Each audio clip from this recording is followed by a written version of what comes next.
Who'd want to be a Chelsea fan? I thought last week was bad, but it has gone from bad to worse as Chelsea have succumbed to a 3-1 loss at home to Brighton this weekend. Welcome back to the podcast and to the latest match report from the first team in the Premier League. Make sure to like and subscribe to the channel if you haven't already for weekly match reports, live episodes, as well as FPL content and weekly roundups. Today, it's going to be fairly short and sweet. There is not too much more that hasn't been covered in the last few weeks. In the losses against Manchester United, which was dismal. The performance against Lincoln City in the Cup, which was arguably just as bad, if not worse.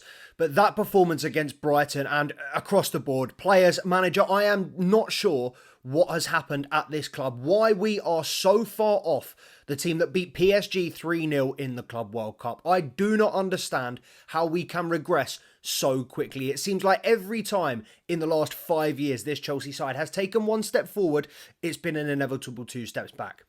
And I think when you look at this squad, yes, I rate a lot of the players. Yes, I see potential. Yes, I like them. Yes, I back them. When you look at the amount of money that we've spent and the squad that we've got, we shouldn't be having the problems that we are having, i.e. being unable to find a consistent centre-back pairing due to injuries and or poor recruitment. The amount of money that we've spent on that, the amount of money that we've spunked on that centre-back position just for it all to sit in the injury room, just for it to sit on the medical table, on the treatment table, it's infuriating. And this Chelsea side is infuriating. How many times have we said this season, we don't start. We just do not start at that first whistle. It takes minimum 20 minutes, but usually it takes the other team going 1-2-0 up for Chelsea to actually get our asses into gear. And this week it was completely the opposite. First half dominated, looked comfortable. And again, a moment of madness, a stupid, idiotic mistake changes the game. Changes the entire gameplay, changes the complexion, changes everything that we were going to do. Yeah, and the manager didn't help, but how many times are we going to let a red card, an individual mistake, a personal error, be our downfall? We are architects of our own downfall 9 times out of 10. We have nobody to blame but ourselves. And I could probably sit here for 10 minutes and talk about some of the refereeing decisions yesterday. Again, referees are absolutely abysmal. But when you look at it on the face of it, over 90 minutes, we have nobody to blame but ourselves. I cannot hear or make a single excuse for this Chelsea side. 6 errors leading to goals in 8 games. We made 14 all season last season, which was still awful, the majority of them coming from Robert Sanchez. But 6 errors leading to goals already this season. It's very clear to me that Enzo Maresca doesn't trust a lot of these players, particularly new signings. I don't know what the willingness to accept defeat is in recent weeks. You know, we saw it against Manchester United, bizarre substitutions we didn't understand, and we saw it again yesterday. You've got Gittins, Garnacho, Gue and George on the bench, and he decided to bring on Badiashile, Gusto and Lavia. If your most attacking substitution is Lavia, that shows all you need to know. You should have all seen the interview with Cesc Fabregas when he talks about when you're 1-0 up, if you bring on a defender, 80% of the time, it might work the odd time, but 80% of the time it has the reverse effect, the negative effect to what you want. It invites players. It invites pressure.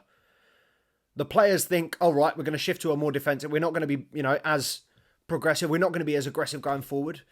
We're not going to be as ambitious. We're going to sit back. We're going to defend what we've got. And then you invite pressure. And then you sit deeper. And then you invite pressure and chances created. And then negative feedback cycle. And we do it to ourselves.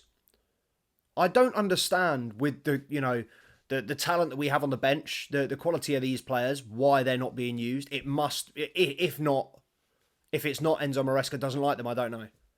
That's the only feasible reason in my head as to why you wouldn't go to the bench and put these players on. I just don't understand why we are so scared. We're so apprehensive. It is like, we get the goal and we're surprised. And we think, didn't expect to get here. We've got this lead, let's protect it. We're at home to Brighton. And some of the game, look, and I understand they're bogey teams and you've got to give them a little bit of respect and credit. But Manchester United, Brentford, we should be doing far more, far better against these teams than we have done in recent weeks. Ever since the last international break, Chelsea have been diabolical. There's been, I think the first game back, you can give them a little bit of leeway because they've been away for a couple of weeks, but that is obviously the same for every single team across the board. But the last couple of games, no excuses for Manchester United, no excuses for Lincoln. Even though we came out with the result, it was a terrible, terrible 90 minutes. And diabolical again at the weekend. I just don't understand, again, how this Chelsea team has fallen off so hard so quickly. How we are so far away from the team that was intense, aggressive, high energy, not giving teams a second, comfortable on the ball, controlling games, creating chances, scoring 3-4 goals every single game. I know that we've got a fair few players. We've got the second longest injury list in the league as well. But again, can't use that as an excuse. We've got so many players. We've had so many opportunities in the last 5-10 windows to arrange this squad and to get this squad to where it needs to be. Yes, we've made some good signings during that time, and we have our players like Cole Palmer, Moises Caicedo, that are, instrumental to this team, that are now fixture points of this team. I'd argue that, João Pedro, Esteval, Neto, they're getting to that position. But there's not nearly enough. I think the fullbacks, again, Reece James, I feel sorry for because I think he's one of the few players that performed. Great to see him back, fit, performing week in, week out consistently. It's something that we've said on this channel for a long time. On his day, when he's fit and available, he is the best right back in the world, second to none. And it's good to see that Reece James, getting extended runs in the team and starting back-to-back games for England, Chelsea. It's fingers crossed he's nearly back. And he is looking like he is nearly back to 100%. And, I'm very, very thankful for that. And for that, I think Enzo Maresca has got to be applauded for the way he's managed Reece James. But there are so many other aspects and so many other players in this team that I don't think are being managed or used correctly. It's just, yesterday was just such a mess. And I think defensively, that's where our main, I said about we've gone from creating chances and scoring goals to, being barren in front of goal. That's not really my main concern because we've got players like Liam Delap out. We've got, Cole Palmer, one of our main providers or creators, continually out. Whether he's, on the pitch or not. He hasn't been fit and healthy for, since last season. And I think that the main issue for me is defensively. I mean, I'm a big fan of Chalobah, but I'm just not sure. I feel like these players, we're making excuses, and I said this during the game yesterday, it's got to a point where we're making excuses for these players week in, week out. Oh, he's young, he's inexperienced, he's new to the club, he's an academy graduate, it's only one mistake.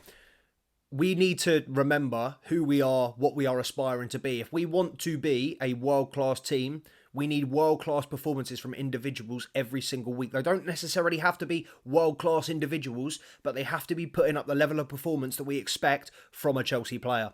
And across the back, those centre-backs just are not it. Are not at the races. And look, I'm a big Colwill fan. When he's fit, I think Fofana's a great player. I love Chalobah. I think Hato's a good signing. But when you look at that centre-back partnership, I need to see pedigree. I need to see European quality centre-back partnership, top 5 quality centre-back partnership, and it is just not there. And while I love these players and I'll back them to the hilt, a centre-back is a priority number one. When it's not Robert Sanchez, it's the two players in front of him. That's my 2 cents on the matter. That's all I've got to say. You're going to be getting more content from us this week, of course. Two Blues Tuesday will be back. We will maybe have to do a preview because I will be at the game on Tuesday. Up the Chelsea, fingers crossed we can bounce back at home against Benfica on Tuesday in the Champions League. Get our Champions League off to a winning start, or get our first win of the Champions League campaign. You don't know what I mean. But yeah, I'm signing off. I've lost enough sleep over this game already. Make sure to like, comment, subscribe to the channel if you haven't already, and we'll be back very soon with some more great Chelsea content. Up the Chelsea.